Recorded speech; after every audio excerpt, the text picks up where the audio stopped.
জবাই করা বন্ধ করে দেন, আমাদের কোনো আপত্তি নাই, কিন্তু এবারে কুরবানিটা করতে দিতে হবে।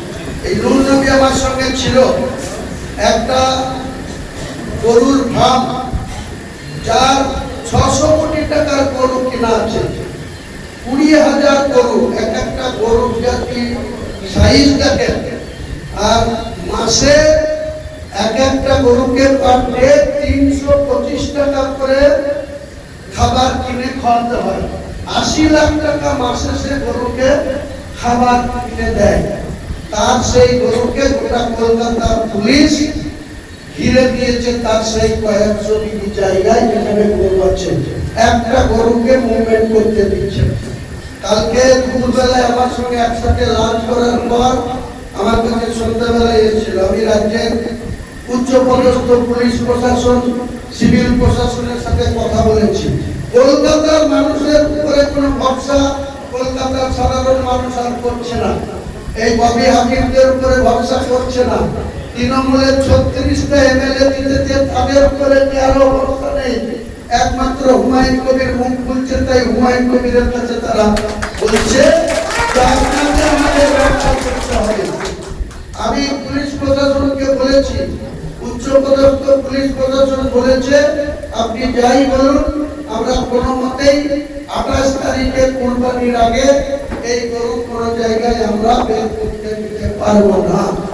তো 1950 সালের যে আইন, যেখানে গরু কাটা নিষিদ্ধ, গরু জবাই করা নিষিদ্ধ, সেই আইনটা কখনো কখনো কড়াভাবে এখানে প্রয়োগ করার চেষ্টা হচ্ছে। সবটাই পেরে উঠবে না। আমরাও বলছি যে আপনি সম্পূর্ণ গরু কাটা বন্ধ করে দেন, গোটা বাংলাকে গরু জবাই করা বন্ধ করে দেন, আমাদের কোনো আপত্তি নাই, কিন্তু এবারে কুরবানিটা করতে দিতে হবে। তারপরে আমরাই নিজেরা ঘোষণা করে দেবো যে আমরা মুসলমানরা কেউ গরু খাবো না, গরু কুরবানিও দেবো না। আমরা ছাগল কুরবানি দেব, ভেড়া কুরবানি দেব, দুম্বা কিনে এনে পুষ্প দিয়ে কুরবানি দেব।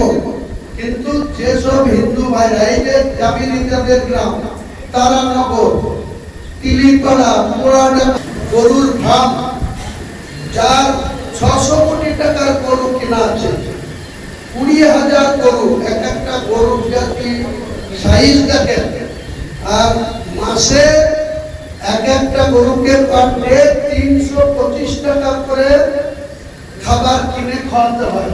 80 লাখ টাকা মাসে সে গরুকে খাবার কিনে দেয়।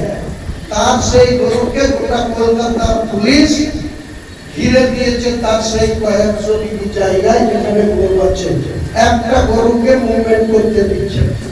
কালকে দুপুরবেলায় আমার সঙ্গে একসাথে লাঞ্চ করার পর আমার কাছে সন্ধ্যাবেলায় এসেছিল। আমি রাজ্যের উচ্চ পদস্থ পুলিশ প্রশাসন, সিভিল প্রশাসনের সাথে কথা বলেছি।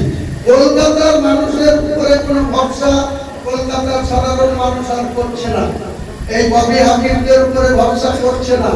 তৃণমূলের 36টা এমএলএ দিতেছে, তাদের উপরে কারো ভরসা নেই। একমাত্র হুমায়ুন কবির মুখ খুলছে, তাই হুমায়ুন কবিরের কাছে তারা বলছে আমাদের ব্যবসা করতে হবে। আমি পুলিশ প্রশাসনকে বলেছি, উচ্চপদস্থ পুলিশ প্রশাসন বলেছে আপনি যাই বলুন, আমরা কোনো মতেই 28 তারিখে কুরবানির আগে এই গরু কোনো জায়গায় আমরা বের করতে দিতে পারবো না। তো 1950 সালের যে আইন, যেখানে গরু কাটা নিষিদ্ধ, গরু জবাই করা নিষিদ্ধ, সেই আইনটা কখনো কখনো কড়াভাবে এখানে প্রয়োগ করার চেষ্টা হচ্ছে। সবটাই পেরে উঠবে না।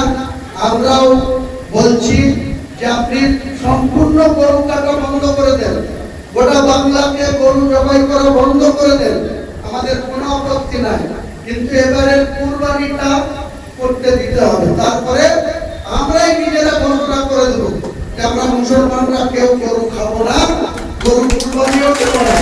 আমরা ছাগল কুরবানি দেব, ভেড়া কুরবানি দেব, দুম্বা কিনে এনে পুষ্প দিয়ে কুরবানি দেব। কিন্তু যেসব হিন্দু ভাইরা, এই যে জামিনীদের গ্রাম, তারানগর, তিলিপাড়া, পোড়াডাঙ্গা। আমাদের ভিডিও ভালো লাগলে লাইক এবং শেয়ার করুন। কমেন্ট সেকশনে গিয়ে জানান আপনাদের মতামত।